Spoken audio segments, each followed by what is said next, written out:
Bienvenue à cette autre capsule, les estrades populaires avec André Lachance.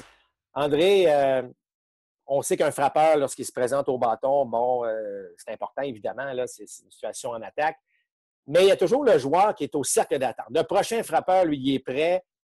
Qu'est-ce qui se passe dans sa tête ou qu'est-ce qu'il fait? C'est quoi son rôle exact lorsqu'il est au cercle d'attente?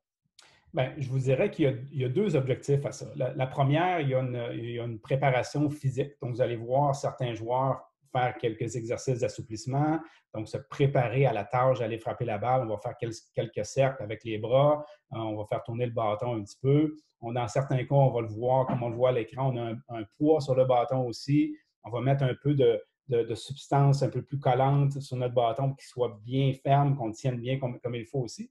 Puis il y a une autre composante aussi qui n'est pas négligeable, c'est la préparation mentale.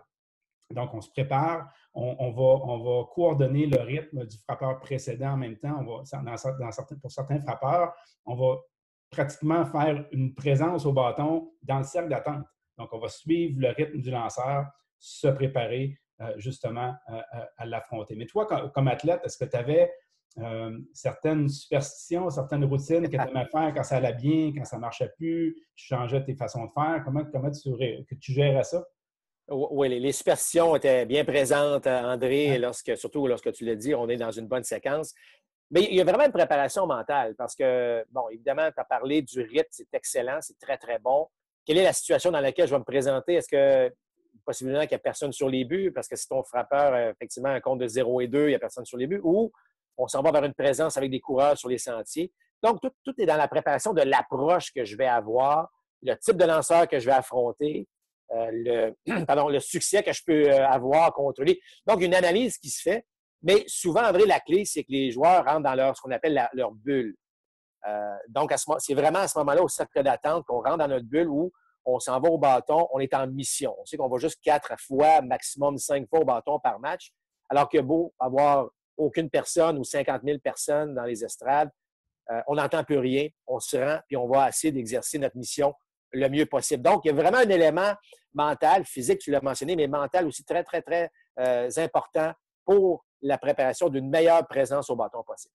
Et si vous portez vraiment attention, la prochaine fois que vous allez remarquer un match, si la caméra vous en donne l'occasion aussi, vous avez le frappeur au bâton, vous avez le joueur qui est dans le cercle d'attente.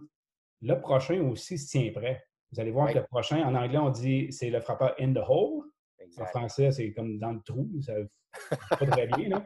Mais vous allez voir ce frappeur-là qui est dans les escaliers de l'abri des joueurs avec un casque sur la tête, déjà son bâton entre les mains, et se prépare mentalement à faire son chemin vers le cercle d'attente et aller à son apparition au bâton. Donc, il y a une séquence qui est faite en préparation justement à cette tâche-là qui est si difficile, qui est de frapper une balle de baseball. Alors, Marc, merci de ces informations-là qui nous permettent d'apprécier davantage le parcours, justement, la préparation à une présence au bâton au baseball. Alors, tout le monde, à la prochaine pour une autre capsule.